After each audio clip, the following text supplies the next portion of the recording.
নমস্কার, বাংলার মেয়ে চ্যানেলে অনেক অনেক স্বাগত জানাই। আলুর চপ খাওয়া হয়, কিন্তু আলুকে যদি একটু ভিন্ন স্বাদের করা হয় তাহলে কেমন হয় খেতে, তাই ভাবলাম যে আলুর সাথে বাঁধাকপি মটরশুঁটি দিয়ে করলে কেমন হয়। তাই আলু, মটরশুঁটি আর বাঁধাকপি তিনটে একসাথে সেদ্ধ করে নিলাম। সেদ্ধ করে ওটা তুলে রেখে দেব, দিয়ে ঠান্ডা হলে ওটা মেখে নেব। তারপর কড়াইতে তেল দিয়ে, অল্প পরিমাণে তেল দিয়ে একটা গোটা লঙ্কা আর গোটা জিরে ভেজে তুলে রেখে দিলাম।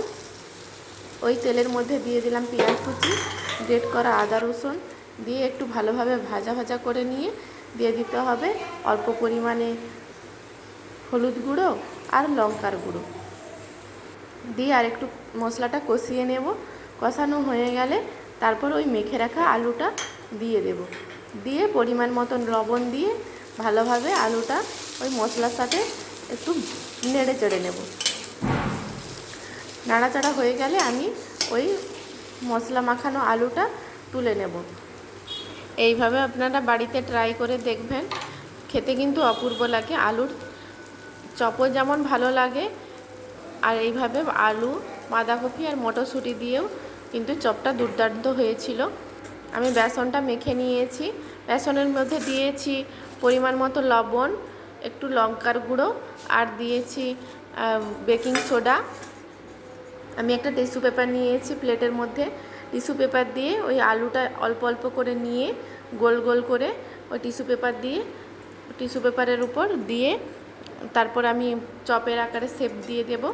একটু চেপে চেপে নেব। গোল হয়ে গেলে ওটা বেসনের মধ্যে ডুবিয়ে তেলের মধ্যে ছেড়ে দেব। তেলটা আমার ভালোভাবে গরম হয়ে গেছে। দেখুন আমি একটা চপ ছেড়ে দিয়েছি, চপটা কিন্তু ভেসে উঠেছে। এইভাবে সবকটা চপ আমি ভেজে নেব।